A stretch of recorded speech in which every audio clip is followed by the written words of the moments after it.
Okay, tonight is the 31st of July, and we come to Majjhima Nikaya, Sutta 29, Mahasaropama Sutta, the greater discourse on the simile of the heartwood. Thus have I heard. On one occasion, the Blessed One was living at Rajagaha on the mountain Vulture Peak. It was soon after Devadatta had left. There, referring to Devadatta, the Blessed One addressed the monks thus: "Monks, here some clansman goes forth out of faith from the home life into homelessness. Considering I am a victim of birth, aging and death, of sorrow, lamentation, pain, grief and despair. I am a victim of suffering, a prey to suffering. Surely an ending of this whole mass of suffering can be known. When he has gone forth thus, he acquires gain, honor and renown. He is pleased with that gain, honor and renown, and his intention is fulfilled. On account of it, he lauds himself and disparages others thus: I have gain, honor and renown. But these other monks are unknown, of no account. He becomes intoxicated with that gain, honor and renown, grows negligent, falls into negligence, and being negligent, he lives in suffering.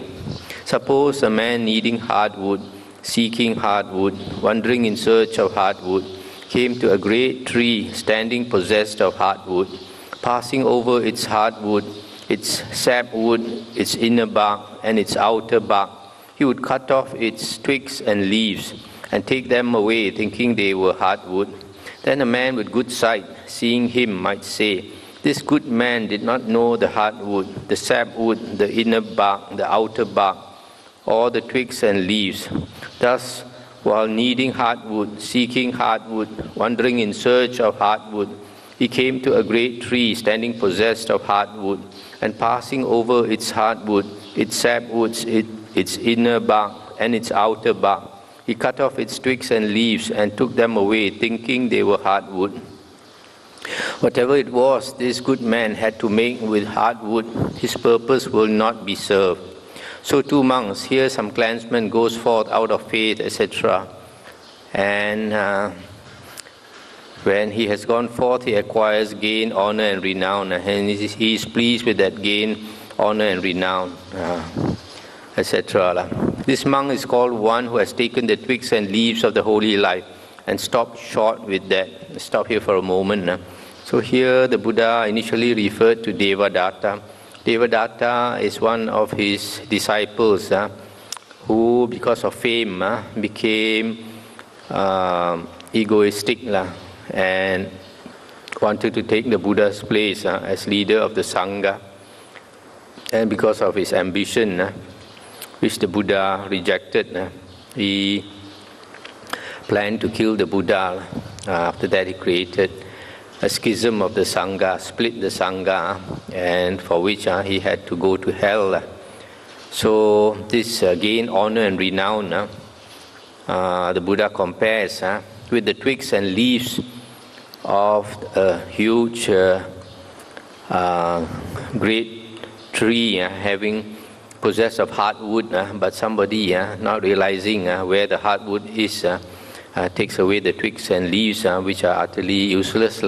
So the Buddha is saying that gain, honor and renown is compared to twigs and leaves of that huge tree, not important at all. Then the Buddha continues, here monks, some clansman goes forth out of faith from the home life into homelessness, considering I am a victim of birth, aging and death, of sorrow, lamentation, pain, grief and despair, a victim of suffering, etc. And then when he has gone forth thus, he acquires gain, honor and renown. And then he is not pleased with that. He does not become intoxicated with that gain, honor and renown. He is diligent and achieves the attainment of virtue. He is pleased with the attainment of virtue and his intention is fulfilled. On account of it, he lauds himself and disparages others thus: I am virtuous, of good character, but these other monks are immoral, of evil character. He becomes intoxicated with the attainment of virtue, grows negligent, falls into negligence, and being negligent, he lives in suffering. Suppose a man needing hardwood, seeking hardwood, wandering in search of hardwood, came to a great tree standing possessed of hardwood. Passing over its hardwood, its sapwood, and its inner bark, he would cut off its outer bark and take it away, thinking it was hardwood. So in the same way, some monk goes forth out of faith from the home life into homelessness, and then he acquires this gain, honor, and renown. But after that, he's not content with that. He is diligent and attains virtue. Virtue here means keeping the moral precepts, keeping the Patimokkha rules and the Vinaya rules, etc. So he is content with that. So this monk is called one who has taken the outer bark of the holy life and stopped short with that. Here among some clansmen goes forth out of faith from the home life into homelessness, considering I'm a victim of birth, aging, and death, etc. Then after that, he acquires gain, honor, and renown. He's not pleased or content with that. Then he's diligent and attains virtue. And then also he's not content with that. He does not grow negligent. Being diligent, he achieves the attainment of concentration. And he's pleased with the attainment of concentration, and his intention is fulfilled. On account of it, he lauds himself and disparages others. Thus, I am concentrated, my mind is unified. But these other monks are unconcentrated, with minds astray.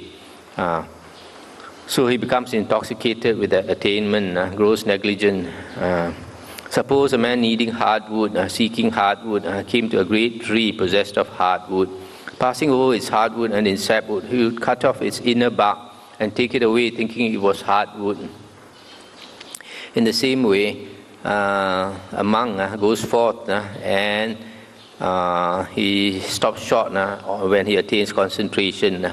This monk is called one who has taken the inner bark of the holy life and stopped short with that. Here among some clansmen goes forth out of faith from the home life into homelessness, considering I am a victim of birth, aging, and death, etc. He acquires gain, honor, and renown. Then he is diligent and attains virtue. And then after that, he attains concentration. But he is not content there. Being diligent, he achieves knowledge and vision. He is pleased with that knowledge and vision, and his intention is fulfilled. On account of it, he lauds himself and disparages others, and becomes negligent, falls into negligence. Suppose a man needing hardwood, seeking hardwood, in the same way came to a great tree possessed of hardwood, and then he passed over his hardwood.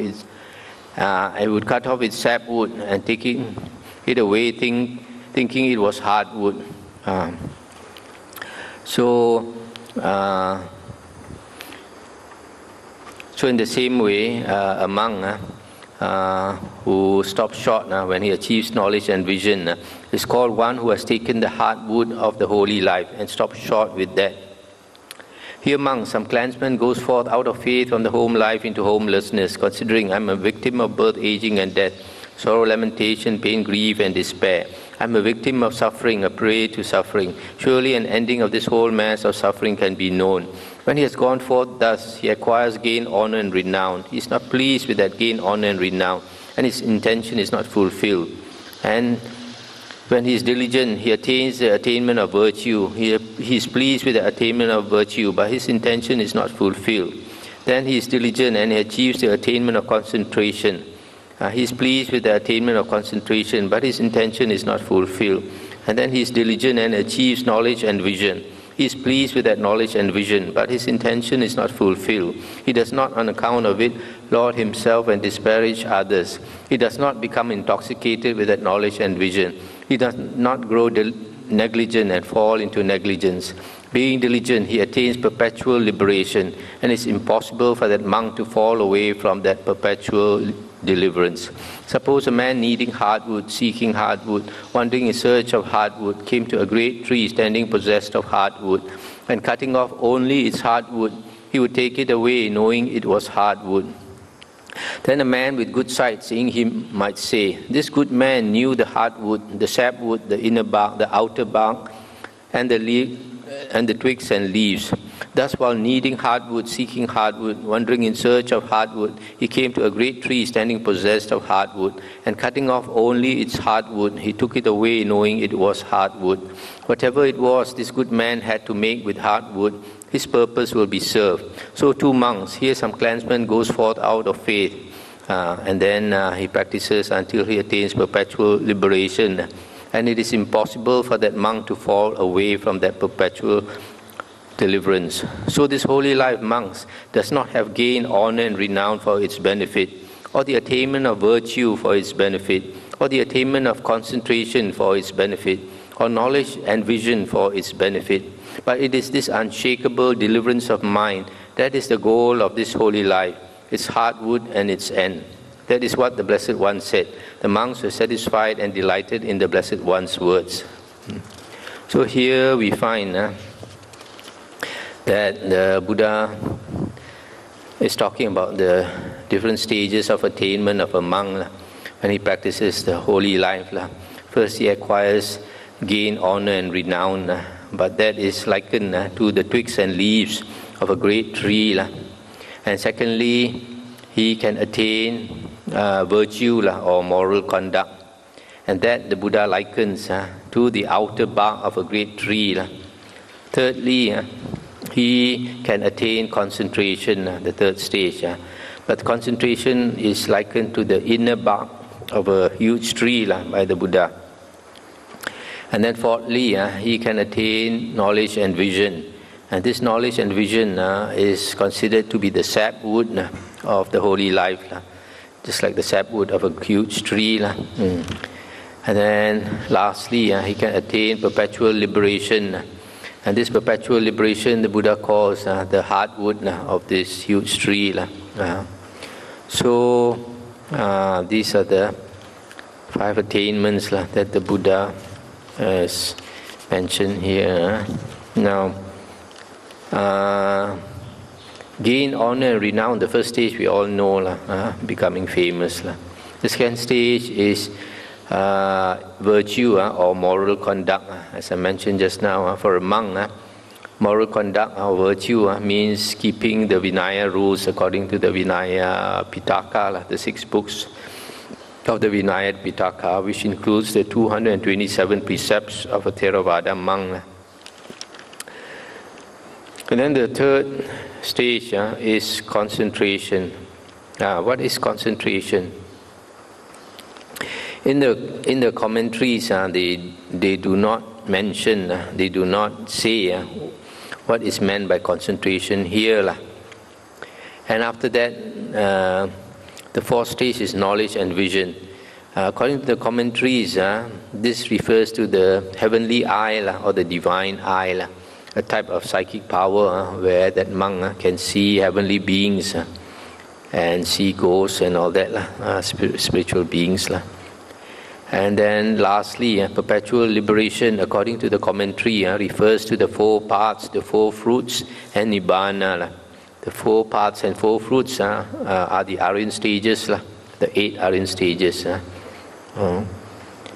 Now, if we compare this sutta with the next sutta is a little similar. And the next sutta, the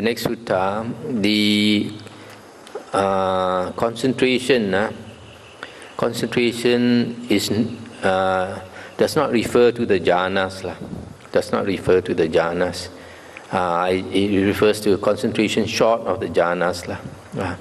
And then knowledge and vision, according to the next sutta, refers to insight without jhana. Having some insight without jhana, just like vipassana insight, what is practiced by people doing the vipassana meditation, either the Mahasi method or the Goenka method. In the next sutta is talking about this. And then the third stage in the next sutta are the jhanas and the arupas or the arupa jhanas, culminating in arahanthood. This we can see later. But if we compare this to other suttas in the Nikayas, then it is possible to say that concentration here may refer to the jhanas.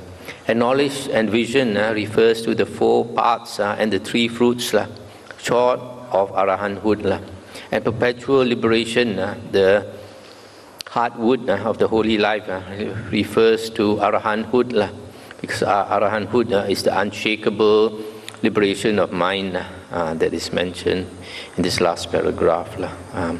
So whatever it is, this sutta is saying basically that we should not be content among practicing the holy life, should not be content and rest at the various stages along the way, but to aim for the highest, which is perpetual liberation of the mind, arahanthood.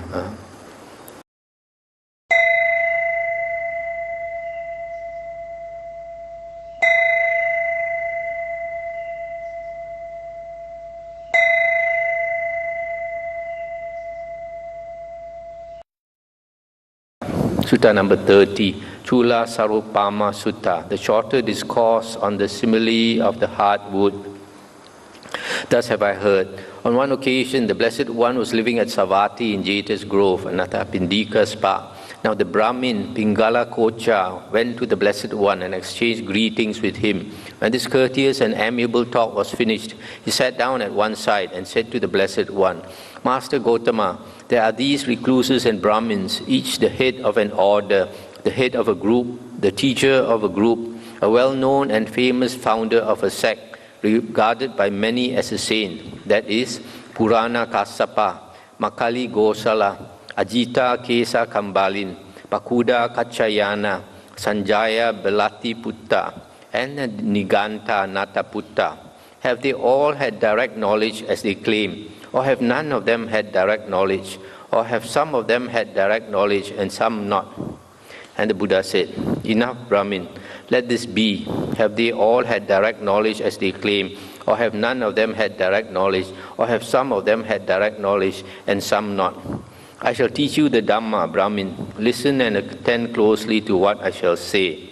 Yes, sir, the Brahmin Pingala Kocha replied. Stop here for a moment. So this 6 famous external sect teachers, they were teaching before the Buddha was enlightened. And after the Buddha was enlightened, then the Buddha claimed to be enlightened. But all these 6, according to here, they also claim to be enlightened, having direct knowledge. All the 6 of them claim to have direct knowledge according to what this Brahmin says. So he wants to know, this Brahmin wants to know actually whether they are enlightened or not. And the Buddha said, enough, don't talk about them. I'll teach you the Dhamma. The Blessed One said, suppose, Brahmin, a man needing heartwood, seeking heartwood, wandering in search of heartwood, came to a great tree standing possessed of heartwood.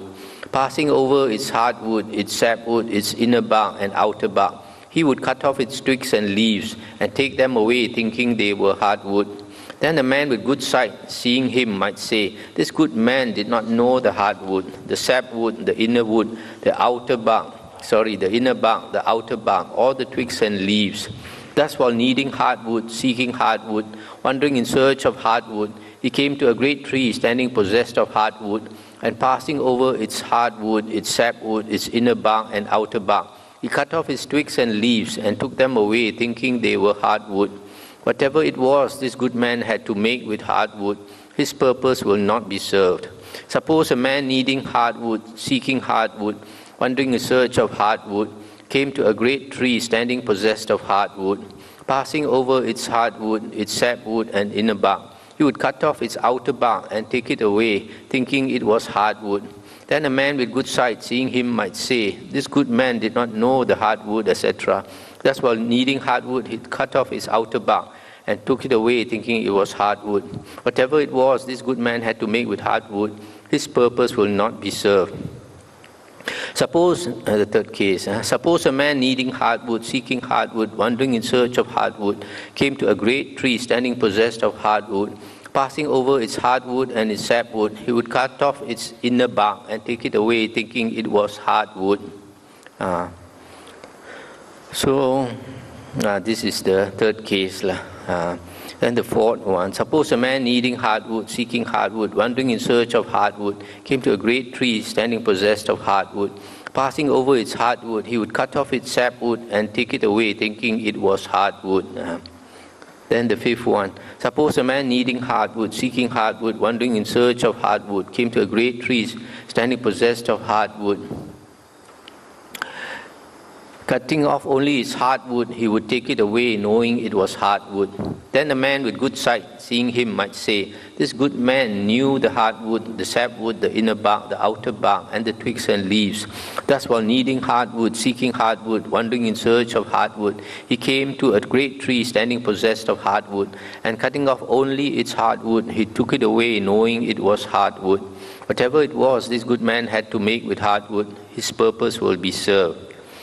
So I stop here for a moment. So here the Buddha is talking about 5 cases, 5 different men. The 4 of them don't understand where is the most valuable part of the tree, the hardwood. The first one, he only cut off the twigs and leaves, and thought that was the most valuable part. The second one cut off the outer bark. The third one cut off the inner bark. The fourth, the sapwood, and the fifth understood, took only the hardwood. So too, Brahmin, here some clansman goes forth out of faith from the home life into homelessness, considering, I am a victim of birth, aging, and death, of sorrow, lamentation, pain, grief, and despair.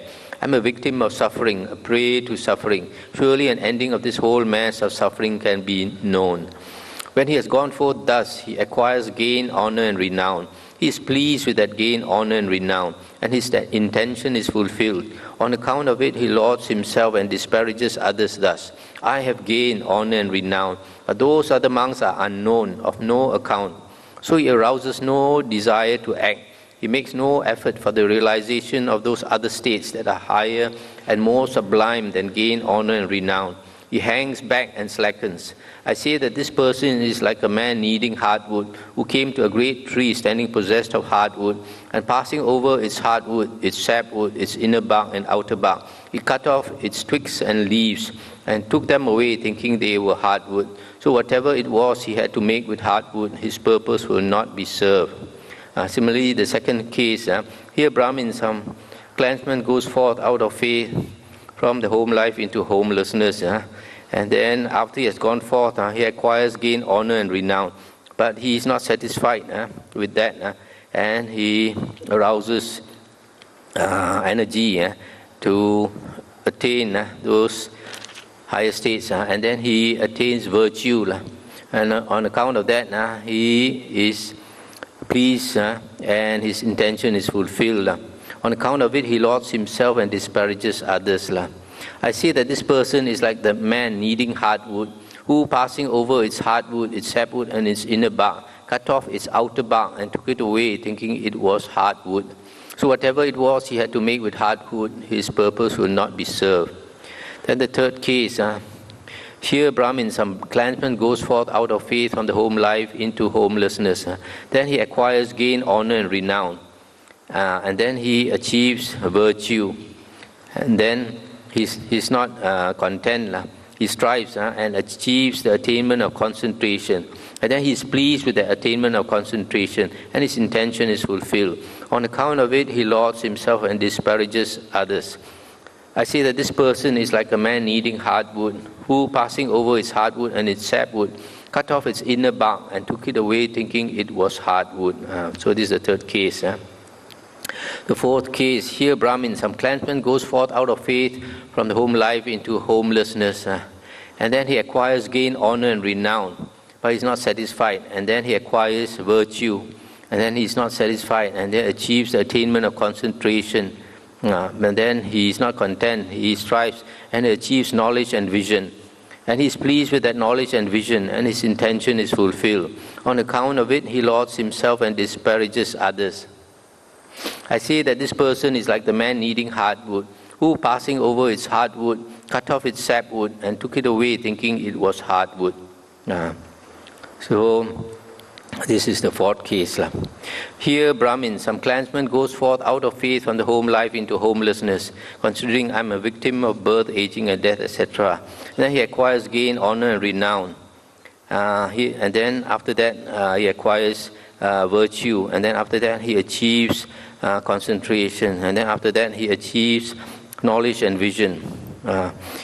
He's pleased with that knowledge and vision, but his intention is not fulfilled. He does not, on account of it, laud himself and disparage others.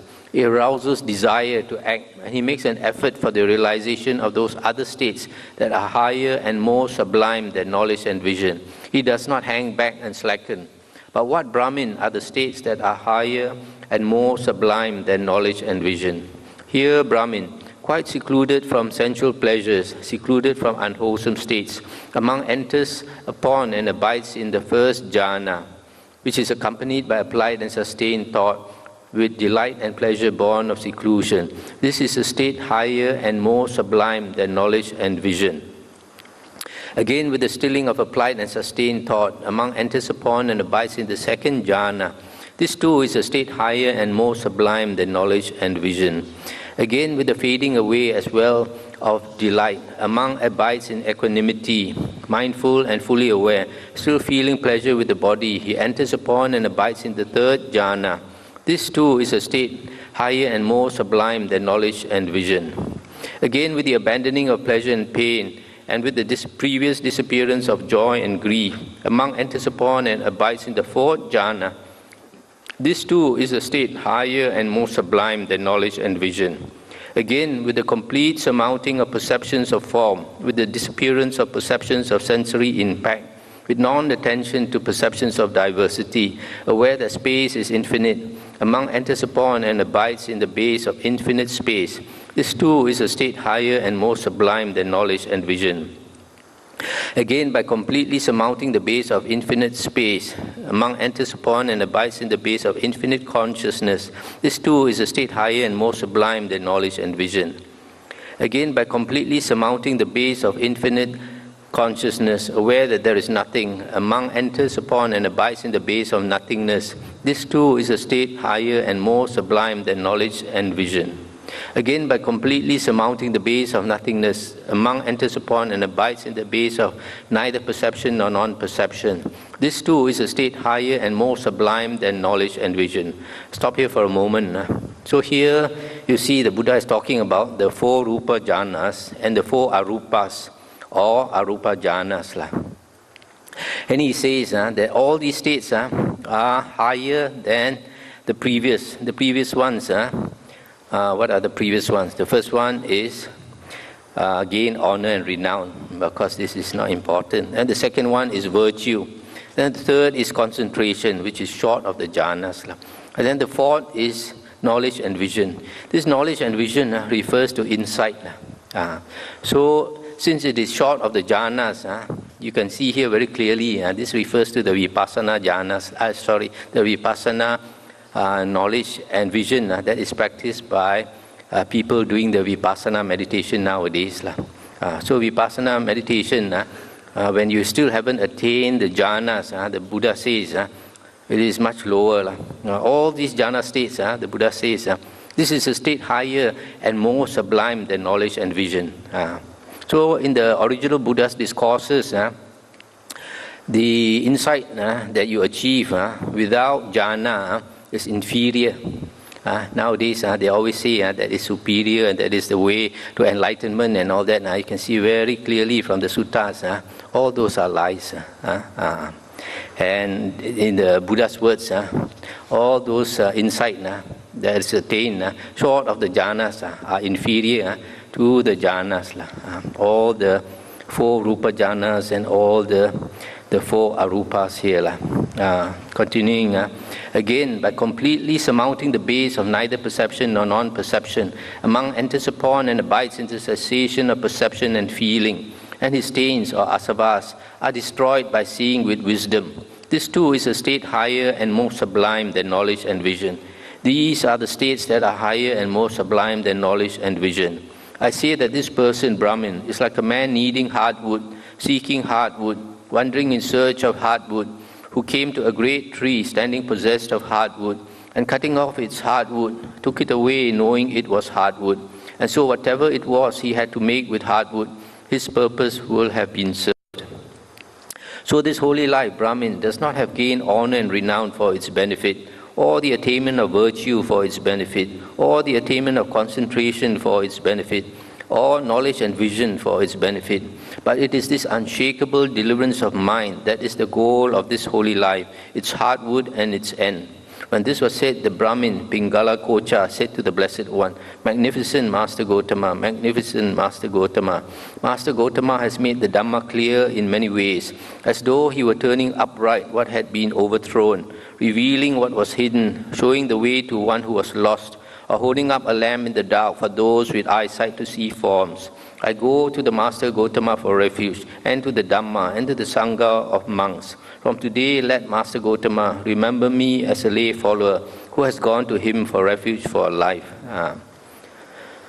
So this last part, the Buddha says that a monk passing through the four rupa jhanas and the four arupas, and then beyond that, he attains the cessation of perception and feeling, which is also the cessation of consciousness. And when he comes out of that state, his asavas are destroyed by seeing with wisdom. So you see here, when a person attains the highest stage of meditation, and he comes out of it, just by coming out of this state of perception and feeling, he will know automatically that the whole world disappeared when he attained the cessation of perception and feeling. So he will know that the whole world is only mind-made. So he can see so clearly, and so he attains liberation. This contradicts what some people say, is that concentration, there is no wisdom in concentration. But these states of concentration, and you can see from this sutta, are higher and more sublime than knowledge and vision attained without the jhanas. So this is one of the very revealing suttas that people who don't teach the truth are scared of. That's why you find later monks who went the deviant way. We know original Buddhism relies on the five Nikayas, the earliest four Nikayas, plus some books of the fifth Nikaya.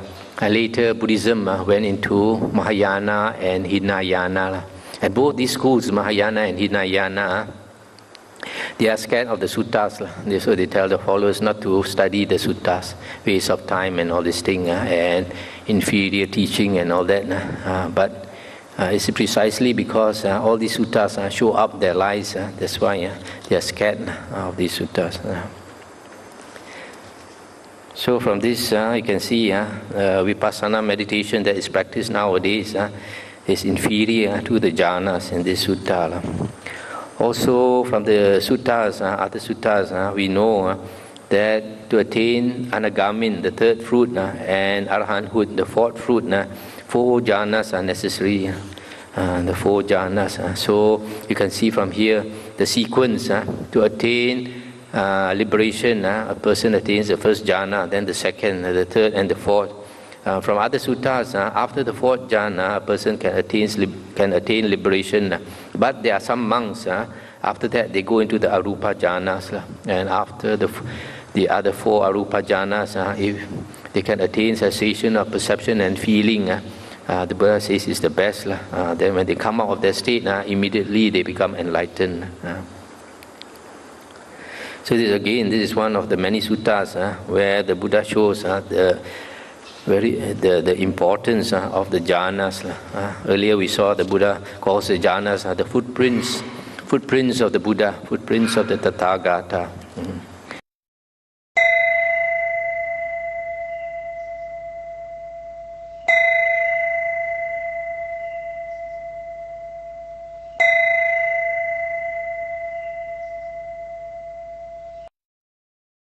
Okay, since we are in a hurry, we will go to the next sutta.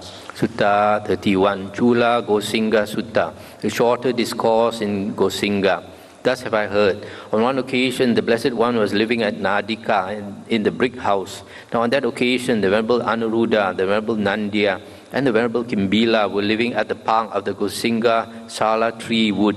Then when it was evening, the Blessed One rose from meditation and went to the park of the Gosinga Sala tree wood. The park keeper saw the Blessed One coming in the distance and told him, "Do not enter this park, recluse. There are 3 clansmen here seeking their own good. Do not disturb them." The Venerable Anuruddha heard the park keeper speaking to the Blessed One and told him, "Friend park keeper, do not keep the Blessed One out. It is our teacher, the Blessed One, who has come." Then the Venerable Anuruddha went to the Venerable Nandya and the Venerable Kimbila and said, "Come out, Venerable Sirs, come out. Our teacher, the Blessed One, has come." Then all 3 went to meet the Blessed One. One took his bowl and outer robe, one prepared a seat, and one set out water for washing the feet. The Blessed One sat down on the seat made ready and washed his feet. Then those 3 Venerable Ones paid homage to the Blessed One and sat down at one side. When they were seated, the Blessed One said to them, "I hope you are all keeping well, Anuruddhas. I hope you are all comfortable. I hope you are not having any trouble getting alms food." "We are keeping well, Blessed One. We are comfortable, and we are not having any trouble getting alms food." Stop here for a moment. Blessed One is a translation for Bhagawa, one of the names of the Buddha, Bhagawa. And you see here, when monks who are disciplined, when the teacher comes or when the senior monk comes, one takes his bowl and outer robe, and one prepares a seat for him. One sets out water to wash the feet. Then the Buddha asked them whether they are well and getting enough food, and they said they are getting enough food. And the Buddha said, "I hope, Anuruddha, that you are all living in concord, with mutual appreciation, without disputing, blending like milk and water, viewing each other with kindly eyes." Surely, Venerable Sir, we are living in concord, with mutual appreciation, without disputing, blending like milk and water, viewing each other with kindly eyes. But Anuruddha, how do you live thus? Venerable Sir, as to that, I think thus. It is a gain for me, it is a great gain for me that I am living with such companions in the holy life. I maintain bodily acts of loving kindness towards these Venerable Ones, both openly and privately. I maintain verbal acts of loving kindness towards them, both openly and privately. I maintain mental acts of loving kindness towards them, both openly and privately. I consider, why should I not set aside what I wish to do and do what these Venerable Ones wish to do? Then I set aside what I wish to do and do what these Venerable Ones wish to do. We are different in body, Venerable Sir, but one in mind. The Venerable Nandya and the Venerable Kimbila each spoke likewise, adding, "That is how, Venerable Sir, we are living in concord, with mutual appreciation, without disputing, blending like milk and water, viewing each other with kindly eyes." Stop here for a moment. So here is another important passage where the Buddha asked them whether they are living in harmony, in concord, and they said they are. Then the Buddha asked them, how do you live in harmony? And they mentioned a few things. One, he considers, it is a great gain for me that I am living with such companions in the holy life. In other words, firstly, if you are living with good companions, then you should appreciate, you should know that you are living with such good companions and value it. Secondly, they maintain acts of loving kindness through the 3 karmas, through the body, speech and mind, having loving kindness, metta towards each other. So this loving kindness, you don't only practice it in the mind, have to show it through your body language. Like sometimes you pat somebody on the back or something, and then speech, you show your metta through kind words, not angry words, And then third, through mental acts of loving kindness, always think good thoughts towards others. And then lastly, he said, why should I not set aside what I wish to do and do what these venerable ones wish to do? Instead of always wanting to have it your way, if you appreciate those your companions who are with you, then you set aside your own ideas and do what others want to do, or do at least what the majority wants to do, or do what the teacher wants to do. So a lot of conflict arise, not only in monasteries but even at home, because you don't practice these things. Firstly, whether you are in a monastery or at home, you should appreciate those people you stay with. Firstly, especially like in a family, if you have a spouse, then when you married the spouse, it was because you had a great appreciation for that spouse. But after many years of marriage, some people, they forget. They don't appreciate. They don't think like this. It is a gain for me, a great gain for me, that I am living with such a companion. So sometimes I've seen with my own eyes that when a couple, when they are young, because of the physical attraction, they have a lot of love.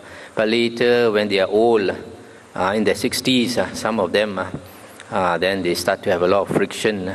I've even seen some couples, at the time when they need each other most, 60, 70, one cannot stand the other anymore and goes off.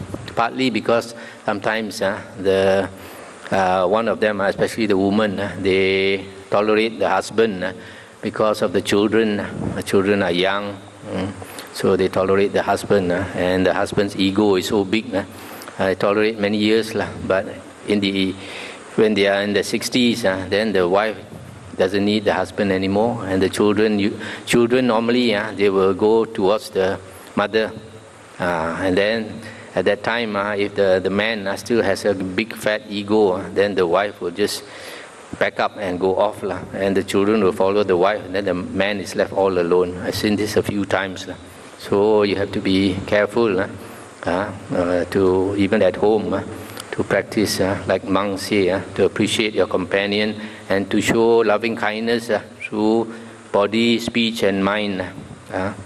And then not always want to have your way. Here he says, I should set aside what I wish to do and do what the others want to do. So don't always have things your way.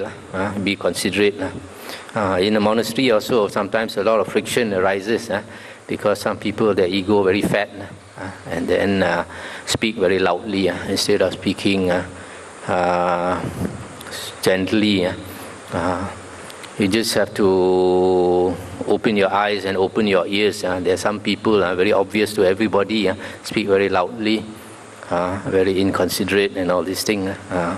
So this is the way. In our website now, we have put, when you come to the monastery, harmony is very important. 1 or 2 years ago, during the Vasa, we had quite a number of ladies here, and they started to quarrel with each other, and even nearly came to blows. So we know who are the people who like to quarrel. After that, we don't allow them to come anymore.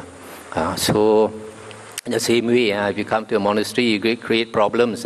Next time, we know you won't get a chance to come here again. So this is the way to practice loving kindness to the body, speech and mind, and then to appreciate the companions who are with you, and don't be always wanting to do things your way. Do sometimes what other people want to do. And the Buddha said, good, Anuruddha, I hope you all abide diligent, ardent and resolute. Surely, Venerable Sir, we abide diligent, ardent and resolute. But Anuruddha, how do you abide thus? Venerable Sir, as to that, whichever of us returns first from the village with alms food, prepares the seats, sets out the water for drinking and for washing, and puts the refuse bucket in its place, Whichever of us returns last eats any food left over, if he wishes. Otherwise, he throws it away where there is no greenery, or drops it into water where there is no life. He puts away the seeds and the water for drinking and for washing. He puts away the refuse bucket after washing it, and he sweeps out the refectory. Whoever notices that the pots of water for drinking, washing, or the latrine are low and empty takes care of them. If they are too heavy for him, he calls someone else by a signal of the hand, and they move it by joining hands. But because of this, they do not break out into speech. But every 5 days we sit together all night discussing the Dhamma. That is how we abide diligent, ardent, and resolute. Stop here for a moment. So the Buddha is asking them, are they diligent? And they say yes. And the Buddha asks them to explain how they abide diligent. And then they say, when in the morning they go for Pindapata, and then when they come back, whoever comes back first will prepare the seats for everybody else. Set out the water for drinking and for washing the feet. And put the refuse bucket in place. And then, of course, he will eat his food. And if there's leftover, sometimes the monk will leave the leftover there. Then whoever comes back later, if he wants, he can take the leftover food. Otherwise, he throws it away. But here it mentions he throws it where there is no greenery, or drops it into water where there is no life. Why? Because in the monk's precepts, it is stated that we should not throw food over plants and all that, because plants are the abodes of unseen beings. Fairies reside in plants. So if you throw oily food on the plant, they get annoyed, dirtying their home. And then also, if there's some water, pond or something with some life form, if you throw too oily food into the water, some of the life there, the fish or what, may die. But if they don't die, it's okay. But if they might die, then you should not. So whoever eats last, he puts away the seeds for drinking and for washing. Put away the refuse bucket. Sweep out the eating place. And anytime they see when the water for drinking or washing is not enough, or the toilet, then they will fill it up. If it's too heavy, he signals somebody else to help, but they don't talk. They only talk once in 5 days when they sit down at night discussing the Dhamma the whole night. So you see these monks, they don't have the sloth and torpor. They can discuss Dhamma the whole night. So when we stay together in the monastery also, we try to practice this, because there are certain things you walk around, you see if the rubbish bin is full or something, you can take it out, tie it up, put it one side, so that when it's time for throwing, somebody will throw it, then put the new this dustbin plastic bag, and then sometimes you see the towel falls down, you put it back in its place. Whatever needs to be done. Sometimes the toilet doesn't have toilet paper. You should go and change. Put the new toilet paper in there. If there's no soap, you put. If you don't have soap or detergent or anything, you tell me. Then you can take it from the store and put it in the proper place. And the Buddha continued. Good, Anuruddha. But while you abide thus diligent, ardent and resolute, have you attained any superhuman state, a distinction in knowledge and vision worthy of the noble ones, a comfortable abiding? Why not, Venerable Sir? Here, Venerable Sir, whenever we want, secluded from sensual pleasures, secluded from unwholesome states, we enter upon and abide in the first jhana. Venerable Sir, this is a superhuman state, a distinction in knowledge and vision worthy of the noble ones, a comfortable abiding which we have attained while abiding diligent, ardent and resolute. And the Buddha said, Good, Anuruddha. But is there any other superhuman state, a distinction and knowledge worthy of the noble ones, a comfortable abiding which you have attained by surmounting that abiding and making that abiding subside? Why not, Venerable Sir? Here, Venerable Sir, whenever we want, with the stilling of applied and sustained thought, we enter upon and abide in the second jhana. Similarly, with the fading away as well of delight, we enter upon and abide in the third jhana, then in the fourth jhana. Venerable Sir, this is another superhuman state, a distinction in knowledge and vision worthy of the noble ones, a comfortable abiding which we have attained by surmounting the preceding abiding, by making that abiding subside. And the Buddha continued, good, Anuruddha. But is there any other superhuman state which you have attained by surmounting that abiding, by making that abiding subside? Why not, Venerable Sir? Here, Venerable Sir, whenever we want, with the complete surmounting of perceptions of form, with the disappearance of perceptions of sensory impact, with non-attention to perceptions of diversity, aware that space is infinite, we enter upon and abide in the base of infinite space. Venerable Sir, this is another superhuman state which we have attained by surmounting the preceding abiding, by making that abiding subside. Good, Anuruddha. But is there any other superhuman state which you have attained by surmounting that abiding? Why not, Venerable Sir? Here, Venerable Sir, whenever we want, by completely surmounting the base of infinite space, aware that consciousness is infinite, we enter upon and abide in the base of infinite consciousness. Similarly, in the base of nothingness, in the base of neither perception nor non-perception. Venerable Sir, this is another superhuman state which we have attained by surmounting the preceding abiding. Good, Anuruddha. But is there any other superhuman state, a distinction in knowledge and vision worthy of the noble ones, a comfortable abiding which you have attained by surmounting that abiding, by making that abiding subside? Why not, Venerable Sir? Here, Venerable Sir, whenever we want, by completely surmounting the base of neither perception nor non-perception, we enter upon and abide in the cessation of perception and feeling, and our taints are destroyed by our seeing with wisdom.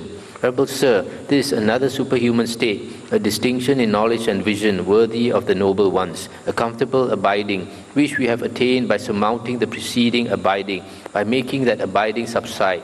And Venerable Sir, we do not see any other comfortable abiding higher and more sublime than this one. Good, Anuruddha. There is no other comfortable abiding higher and more sublime than that one. I'll stop here for a moment. So here you see, when the Buddha asked Venerable Anuruddha, have you attained any superhuman state? This superhuman state should be Uttari Manusa Dhamma. Uttari Manusa Dhamma, higher than human states. Uttari Manusa Dhamma. Here is a superhuman state, or supernormal state. A distinction in knowledge, in the distinction in knowledge and vision, worthy of the noble ones, Aryans. And then, after the Buddha asked this question, the Venerable Anuruddha replied, yes, he has attained the four jhanas and the four arupas and the cessation of perception and feeling. You see here, they never talk about the jhanas mentioned in Vipassana meditation. Vipassana meditation always talk about the jhanas, the 16 jhanas and all that. You find never mentioned. The Buddha always talks about Aryan stages in terms of the jhanas, the four jhanas, the four arupas, and cessation of perception and feeling, which leads to arahanthood. When a person attains that cessation of perception and feeling and comes out of it, his taints are destroyed by seeing with wisdom, attaining arahanthood. And then there's no higher state than that. So be very clear, when the Buddha talks about Aryan stages, he's not talking about insight. He's talking about these jhanas only. That leads to the various stages of path and fruit.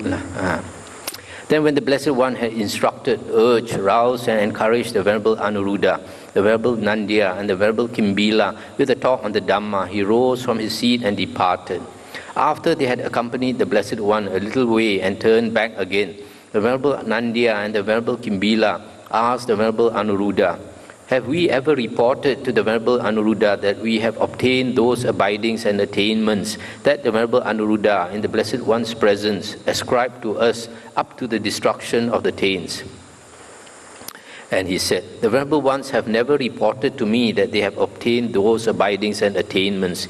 Yet, by encompassing the Venerable One's minds with my own mind, I know that they have obtained those abidings and attainments. And deities have also reported to me, these Venerable Ones have obtained those abidings and attainments. Then I declared it when directly questioned by the Blessed One. I'll stop here for a moment. So just now, Venerable Anuruddha answered on behalf of the other two that all of them have attained all these jhanas and liberation, final liberation. So they said, how come we have never told you that we have attained all these states? How come you know? Then Venerable Anuruddha said, by reading your mind. And the other way is these devas or devis have told him. Then the spirit Diga Parajana went to the Blessed One. After paying homage to the Blessed One, this spirit must be a deva. After paying homage to the Blessed One, he stood at one side and said, it is a gain for the Vajjans, Venerable Sir, a great gain for the Vajjan people that the Tathagata, Arahant Sama Sambuddha dwells among them, and that these three clansmen, Venerable Anuruddha, Venerable Nandya, and Venerable Kimbila, on hearing the exclamation of the spirit Diga Parajana, the earth gods exclaim, it is a gain for the Vajjans, a great gain for the Vajjan people, that the Tathagata, Arahant, Sammasambuddha dwells among them, and these three clansmen, the Venerable Anuruddha, Venerable Nandya, and Venerable Kimbila. On hearing the exclamation of the earth gods, the gods of the heaven of the four great kings shouted also, it is a gain for the Vajjans, etc. And the gods of the heaven of the 33, the Yama gods, the gods of the Tusita heaven, the gods who delight in creating, the gods who wield power over others' creations, the gods of Brahma's retinue all exclaim, it is a gain for the Vajjans, a great gain for the Vajjan people, that the Tathagata, Arahant, Sammasambuddha dwells among them, and that these three clansmen, the Venerable Anuruddha, Venerable Nandya, and the Venerable Kimbila, thus at that instant, at that moment, those venerable ones were known as far as the Brahma world. I'll stop here for a moment. So here you see, these three Arahants, because they are practicing so well, this Deva, Diga Parajana, tall Parajana, came to praise them in the presence of the Buddha. And when the earth gods, earth spirits heard, they also shouted the same thing. And then when the four great kings heard it, they also shouted. And one heaven after another, they heard this, they all shouted, all the gods shouted up to the Brahma heavens, the first jhana level. So these three Arahants were known to all the devas up to the Brahma world. And the Buddha said, so it is, Diga, so it is. And if the clan from which those three clansmen went forth from the home life into homelessness should remember them with confident heart, that would lead to the welfare and happiness of that clan for a long time. And if the retinue of the clan from which those three clansmen went forth, the village from which they went forth, the town from which they went forth, the city from which they went forth, the country from which those three clansmen went forth from the home life into homelessness, should remember them with confident heart, that would lead to the welfare and happiness of that country for a long time. If all nobles should remember those three clansmen with confident heart, that would lead to the welfare and happiness of the nobles for a long time. If all Brahmins, all merchants, all workers should remember those three clansmen with confident heart, that would lead to the welfare and happiness of them for a long time. If the world with its gods, its Maras and its Brahmas, this generation with its recluses and Brahmins, its princes and its people, should remember those three clansmen with confident heart, that will lead to the welfare and happiness of the world for a long time. See, Diga, how those three clansmen are practicing for the welfare and happiness of the many, out of compassion for the world, for the good welfare and happiness of gods and humans. That is what the Blessed One said. The spirit Diga Parajana was satisfied and delighted in the Blessed One's words. So this last part, the Buddha says that if the world should think of these three Arahants with a confident heart, that means to have trust in them, to have faith in them. Whoever has faith in these three Arahants, they would gain much merit. it will be for the welfare and happiness of them for a long time. So this contradicts what nowadays some people say, that when you practice a spiritual path, you are selfish. You never benefit anybody, you only benefit yourself. But here you see, when a person practices well, everybody is happy that they are practicing well, because when a person practices a spiritual path, firstly you keep sila, which means you to harm nobody, right? You are not a nuisance in the world. People in the world which who create problems are those who don't keep sila, firstly. Secondly, they have metta for all beings. Thirdly, because they are practicing the spiritual path, they are showing people how to practice, practicing in seclusion, striving with meditation, and remember yesterday we heard about charana, the 10 factors of conduct or practice for a monk. So when a person practices a spiritual path, all these unseen beings, they appreciate. They're trying to cut our ego. People in the world, we normal people, ordinary people, we how do you say? We do a lot of things because of our ego, because of our greed, hatred, and delusion, and so we cause conflicts in the world. We have conflicts with others and all that. So in the spiritual path, we put down our ego. Always remember, always to look into your mind. Whatever you think, whatever you say, always examine whatever you do. What is your motive? Usually you find a lot of us, the motive is the ego or the greed, the hatred. Delusion is harder to see. So whenever you look into your mind, then you understand yourself. Whether you are saying what you should be saying, whether you are acting in a way that you should be acting. So whether you are thinking in the right way and all this. Okay, we have to stop here. Just finish 1 hour.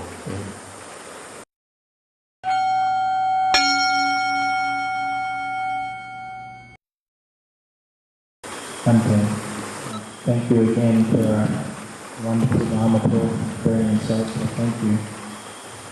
Can you instruct us on wakefulness, on how one begins to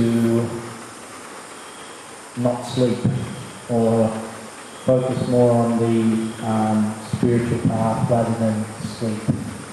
I don't know if that's clear enough. But Yes. I get what you're trying to say. How can we practice this Jagarya Nuyoga, devotion to wakefulness? In other words, how to sleep less, right? Okay. In the Buddha's Dhammavinaya, the Buddha taught that in the middle watch of the night, which means 10 p.m. until 2 a.m., that is a time for a monk to take a rest. And actually now scientists say that is the best time to take a rest, as a time when our certain organs shut off. So this 4 hours, a person on the spiritual path takes a rest. But even these 4 hours in the Buddha's discipline, the Aryan discipline, the Buddha tells the monks to try not to fall asleep even during the 4 hours of rest. So those who can do it, they lie down to rest. They rest the body, but they keep the mind awake by, for example, doing the chanting, like the Buddha taught the first meditation, 32 parts of the body, head, hair, body hair, nails, teeth, skin, and all that. So they keep chanting. But for beginners, that is impossible. You need to fall asleep, otherwise you'll be groggy the next day. So since the Buddha has given this standard of 4 hours, actually that is that is a very good indication that actually 4 hours of rest is enough for the body. The only thing is, for most people, our mind is so scattered that 4 hours is also not enough.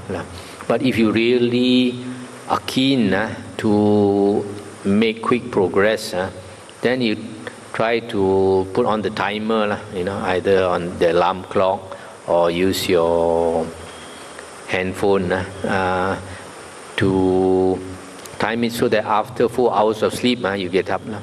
And then when you get up after 4 hours of sleep, you try to meditate. And if you do that, you find that actually your mind can concentrate much better. So if you try to sit up and meditate as long as you can, probably you won't last beyond half an hour or 1 hour. But never mind, even if you can meditate for half an hour, and after that you go to sleep again. Then the next morning, then after, say for example, if you normally sleep, according to yoga, you should try not to sleep more than 6 hours a day. Actually, if you are practicing well, reasonably well, 5 hours also might be enough. And anyway, if you can't make it 5 hours, then okay, you tell yourself, don't sleep more than 6 hours in a day and night, in this 24-hour cycle. Try not to sleep more than 6 hours. So, okay, if you think you are going to need to rest for a short while in the afternoon, then you say for example, you're going to catch 40 wings in the afternoon, say like half an hour, then at night you try to sleep 5.5 hours. 5.5 hours. So first you sleep 4 hours. You sleep 4 hours, then you get up, meditate, say half an hour or 1 hour. Then after that, how much time you have left? 1.5 hours. So you go and sleep again 1.5 hours. And then when you wake up, then you are quite refreshed enough. Then in the morning when you meditate at 4:30, you find you can meditate better than instead of sleeping 6 hours at one stretch, and then you come and then you still have a lot of sloth and torpor. I mean, you still can if you are able to fight off the sloth and torpor, make a lot of effort, and sloth and torpor can go away. So it seems now that scientists have found in the extreme case, a person needs 2.5 hours a day, because it seems they did some experiments with soldiers. They want to know, because the army wants to know during times of war, when they have to fight, what is the minimum amount of sleep you need so that they can still fight. So they found about 2.5 hours, it seems. But of course, if it's protracted a long time, it might not be enough. But so since 2.5 hours is the very minimum, so if you sleep 4 hours, then and then you get up and meditate, you find you can do it slowly. You can reduce to 3 hours. After some period, if you progress, you reduce to 3 hours. You get up after 3 hours, then you meditate half an hour or 1 hour. After that, you can sleep again another 2.5 hours. Makes a difference. Makes a difference. Break up your sleep instead of one long stretch. And then in the afternoon, try not to sleep longer than what we call a cat nap, the very minimum. The best is don't sleep more than 15 minutes. So you can train yourself, like if you are used to sleeping 1 hour, then you put your alarm clock, your timer. After, say, like 45 minutes, you have to get up. And then after you get used to it, then you reduce it to half an hour. Then after that, you keep reducing until about 15 minutes. But one thing, just tell you something that might be helpful. After our meal, our main meal, all the blood rushes down to your stomach. So a lot of people, the sloth and torpor will KO you lah. People are ready to crash out. So that's mainly because the blood goes away to your stomach. No? So what you can do is you need to lie down. So you lie down, you put some pillow or something, put your feet higher than your head, so that the blood rushes down to your head. Then after 2 minutes or 3 minutes or 5 minutes, then you notice you are not so sleepy anymore, because you changed the blood in your head. When the blood in our head is a bit stale, you feel sleepy. That's why you see these yogis, they do upside down. The whole body goes vertical, or the blood goes down to the brain. But if you do that, don't do too long. Try not to do more than 1 minute or 2 minutes. If you do too long, you get a headache. Okay?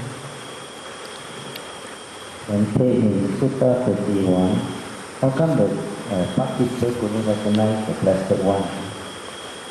Because obviously he had not seen the Buddha before. He's already quite famous by the time. Yeah, there are so many people. And then in Sutta 51 again, the three Venerable are already Arahant. Why do we still need to discuss the Dhamma? Because they value the Dhamma. They have so much respect for the Dhamma. When they discuss the Dhamma, they are happy, and also they like to share with each other the Dhamma. It doesn't mean a person is an Arahant, he knows all the suttas, For example, the first 5 monks who were enlightened, one of them was, what's his name? Asaji. So remember Asaji, he went on alms round, Pinapata, soon after he was enlightened. So Venerable Sariputta saw him, saw, hey, this monk, so bright, his face, so so peaceful, radiating peace. So he was very impressed. So he came to this Venerable Asaji and asked him, he thought this monk is so good, his teacher must be even better. So he asked him, who is your teacher? What does your teacher teach? Then this Venerable Asaji said that his teacher is this our Bhagava Arahant Sammasambuddha. And then he said what? He said, I'm just newly ordained, just become a monk. He said, I don't know much Dhamma. I cannot tell in detail. I cannot explain to you in detail my teacher's Dhamma. But in a few words, I can say. Then the Venerable Sariputta said, never mind. You explain to me, whether short or long, it's okay. Then he explained, all dhammas arise to conditions and all dhammas cease to conditions. In other words, everything in the world arises to conditions and ceases to conditions. And just hearing this, Venerable Sariputta, because his mind probably was very clear, he understood and attained stream entry. So the point I'm trying to make here is, see this Venerable Asaji, already liberated, already an Arahant, but he had heard very few suttas. Because the Buddha, in a matter of a few days or a few weeks, taught them a few suttas, and they became enlightened.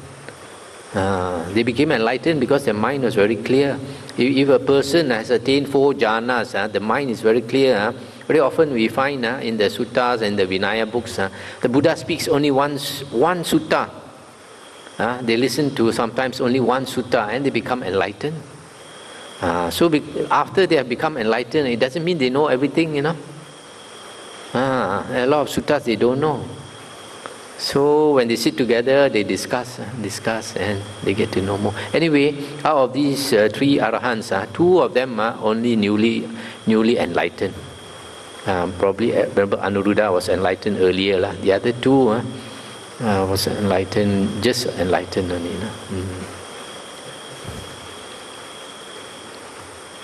I'd like to refer to Sutta number 29, where the Buddha talks about the concentration. Yeah. even though a monk who has attained concentration in the Sutta 29, which earlier Bhante has mentioned, this would be the jhanas. So, and this sutta was spoken shortly after Devadatta left the original Sangha. And Devadatta, as we all know, that he could attain the 8 jhanas. So it's a bit confusing. If he could attain the 8 jhanas, that means he has done away with most of the hindrances. Yes. And he has so much greed and greed for fame and he has even great ill will for the Buddha. So I was wondering whether he has fallen away and he has lost his jhana or what. Yes, firstly, he had this obstruction of this conceit. He was a very conceited person and ambitious. So after he became famous, because he had psychic power, then he wanted to take over the Buddha's place. He asked the Buddha to step down and allow him to become the leader of the Sangha. And the Buddha scolded him in front of all the monks and likened him to spittle, saying that you are just like what people spit away, and you dare to say you want to become the leader of the Sangha. And because of that, he had a lot of hatred for the Buddha, putting him down in front of everybody, likening him to spittle. So after that, he planned to kill the Buddha. The moment he had this intention to kill this Buddha, the Buddha, I think all his psychic power fell away. He fell out of jhana. His mind was very disturbed already, agitated. He was planning how to kill the Buddha. With such a mind, how can a person attain the jhanas? So he would have lost all his jhanas, and later he fell into hell. So you see, when the Buddha says that when a person attains jhana, the hindrances fall off, sensual desire, ill will, sloth and torpor, restlessness and worry and doubt fall away. But that is generally true for most people. But in the case of Devadatta, because of his ego, because of the mana, conceit, he had this ill will for the Buddha. Once the ill will came to the point where he wanted to kill the Buddha, the ill will was very strong. So that is a hindrance. So he must have fallen out of jhana and lost all his psychic power. So that's why. But anyway, he is the only one that having attained psychic power went off the deviant way.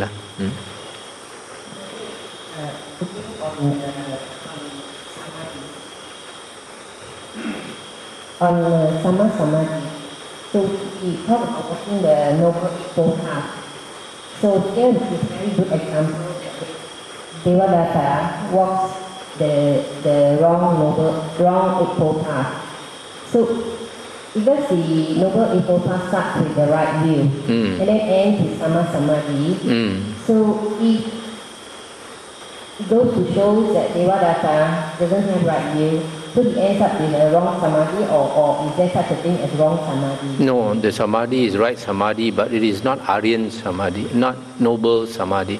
Because noble samadhi, noble sama samadhi in the suttas is the 4 jhanas supported by all the other factors of the Noble Eightfold Path. So he does not have all the factors of the Noble Eightfold Path. So although he has right concentration, it is the same as the concentration of the external ascetics.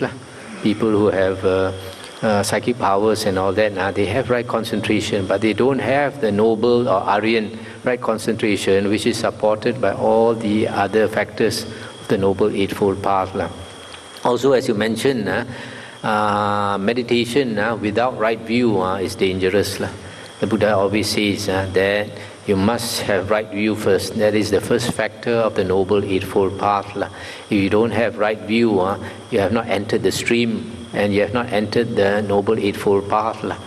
So like in the case of Devadatta, he attained the last factor, but because he did not attain right view, that eventually led him to hell. So it's the same nowadays. A lot of meditation teachers, they stress so much on meditation that they tell their disciples not to study the suttas, not to listen to the Dhamma and all that. That is lopsided development. You must always have the theory with the practice. The theory is learning the Buddha's Dhamma first to get the right view. Then after that only, you can make more effort in meditation. But if you a balanced approach is to do both at the same time. But in the suttas, the Buddha says that first you should get right view, even before you practice the 4 satipatthana that is stated in the Samyutta Nikaya. Last one, Monday. We see that Buddha always, whenever he sees his disciples, he's always very concerned about their well-being, and he always asks whether they get enough alms food or not. So, but earlier we read in Sutta that even if the disciple does not get enough alms food, he should stay on if his practice is progressing very well. But ideally, Bhante, you can see that the Buddha would prefer them to have good support and also good progress. Actually, it's not exactly that if a monk does not get enough alms food, then he's progressing well, that he should stay in that place. In the Vinaya books, it is stated that if a monk stays in a certain place and he does not get enough food, or he does not get enough nutritious food, he should leave the place. Because that means if you don't get enough food or enough nutritious food, then you don't have that support to continue your practice. Just like when the Buddha was fasting, he became so weak that he could not enter jhana. Then only later when he took one meal a day, one good meal a day, then he had enough strength to actually enter jhana. So when in the sutta earlier we read how if the requisites are not easily obtainable, but of the 4 requisites, the food is the most important. Without sufficient food, you cannot practice. Well, of course, if usually the case is that sometimes, for example, if you live among the hill tribes people, you will have enough food. The only thing is sometimes the quality is not that good, but it's enough to get by. Last time I used to stay in Thailand, we go to certain remote places. We go on alms round the whole morning. We only get white rice and one egg, one hard-boiled egg or something. But that is enough to last you 24 hours if you eat enough rice. Or sometimes you get a lot of white rice and one small fried fish. That is enough to at least last you because there's some protein. It can last you 24 hours a day. But if you are a vegetarian and you don't want to eat that fish, you won't survive. I've known monks who try to beg for their food and stubborn, want to hold on to the vegetarian diet. They become so weak that they get sick. If a mosquito bites you, you're not strong enough. Your resistance is not strong. Your immune system is not strong enough. You very easily succumb to various types of sickness. You won't be able to survive long in the forest. That's why the Buddha had the wisdom to instruct the monks, don't choose your food. Just eat what is given to you. And monks who practice the vegetarian food are actually Devadatta's followers, not the Buddha's followers.